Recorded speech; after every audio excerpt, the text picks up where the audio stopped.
Hi all, we're going to talk about how to prepare digital files for screen printing.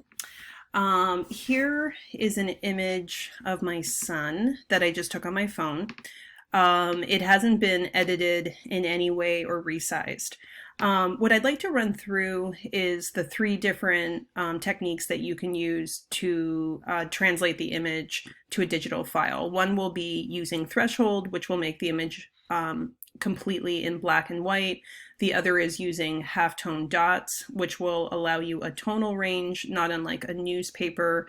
And then the third is diffusion dither. Okay, so what you'll do is do all the edits to your image prior to filtering it through these bitmap modes. And so, you can adjust curves, levels, etc. You can also try some of these auto functions to see. They can actually be quite good, but you can also adjust it on your own. And this is all basic media stuff, so I know you all know how to do it. So of course I can make it, darker or lighter or what have you.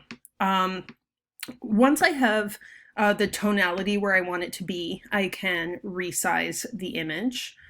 So I can go to image size, and I want the final resolution to be 300. I will probably set this to, I don't know, let's see, I'll just do like 8 by 10-ish and 300. Okay, great. So the first thing I'm going to do, this file is currently in RGB mode. I need to go to image mode and go to grayscale. You'll notice here that it's not letting me select bitmap because it actually has to go to grayscale first. So I go to grayscale, discard color information. Now I'm going to go to image mode and bitmap. Bitmap will give me a number of options. You always want your output resolution to be 300. If you get an image from the internet, it's going to be at 72 pixels per inch, and you can actually put it at 300, and it'll actually give you a pretty decent halftone dot. So that's another option you have there if you're working with low-res images, but in general, we try to work with higher resolution images. Okay, so over here is the method. You can do 50% threshold. This is the diffusion dither I mentioned earlier, and the halftone screen. So when you do 50% threshold, it's going to break the image into black and white. So this is what we have. Another way that you can do 50% threshold, but have more control, is to go to image adjustments, threshold. And here you can actually decide, where you want the highlights and the black to be. So maybe I want to show more of his face, and I'm going to, wash out the background a little bit. I'll press OK, and this will be the final image that I have. So this is still in gray mode. I would still, before printing, go to image mode bitmap. And I would just leave it at 50% threshold. It's going to register what's there. And then I've got my bitmap file, and then I will save it as a TIFF or a PDF. You never want to save your files as JPEG files for print. It always has to be TIFF or PDF. Okay.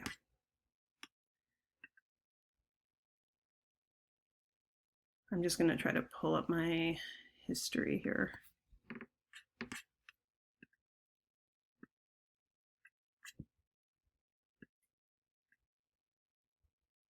Okay, so let's talk about diffusion dither. So same thing, we go to bitmap, but under method, you can use diffusion dither.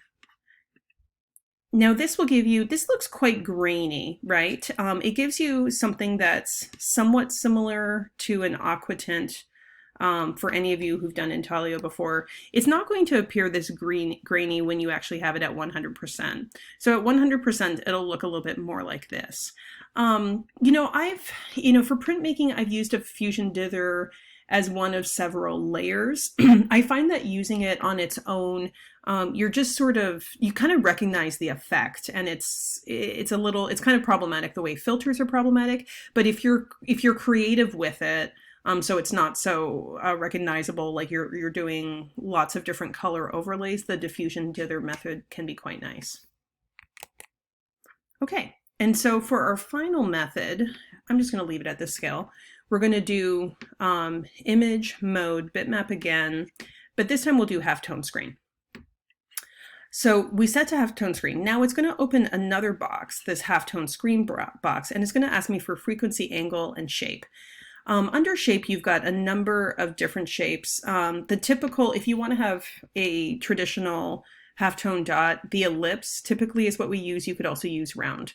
The angle can vary. I generally keep it at 35 degree. There's a whole kind of equation as to, you know, what angles you can use, and they depend on the mesh count of your screens, etc. I don't worry about it. Just leave it at about 35 is good. And then for frequency, this is going to be the more important thing. So for frequency, because we're using screens that range anywhere from 156 mesh count to 230 mesh count, you really don't want a frequency that's higher than, really like 52. For students, I usually recommend staying in a range of 40 to 48 for continuous tone, or if you want to go under 40 for something that's more high contrast, that's an option. So let's try 40. So now we've got the halftone dot. When we zoom in a little bit more, you can see what these dots are going to look like. Okay, I'll just get rid of that. I'm going to also try now a halftone screen, but let's try with a really low frequency. Like let's try 1 line per inch. And that's going to give us something quite abstract. I'm just going to fit this on the screen so you can see what that looks like. So, those are some creative options that you have, and then everything in between. We could try doing 10 for halftone screen. And remember, this is the frequency is how many lines per inch. So you have to imagine lines of halftone dot within 1 inch. So that's what that is measuring. So that's 10. So there's lots of range here. If you're printing on fabric, I would still recommend a lower frequency of around 30 or 35. You'll still get a good continuous tone, but it'll be a lot easier to print.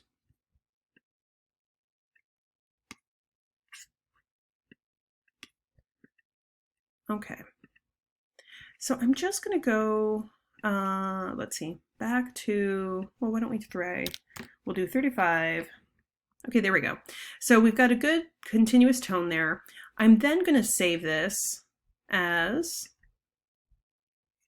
a TIFF.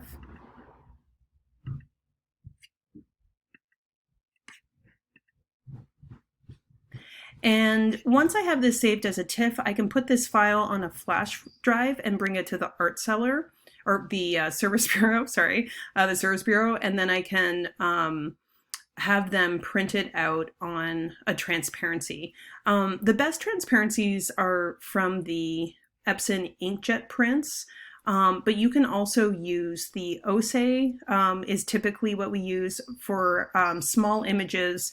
The OSE prints 36 inches wide. So if you're going to use that, you want to fit several transparencies onto one so you're not wasting that. And then the other option is to use the image press. And I would definitely use frosted film over Mylar.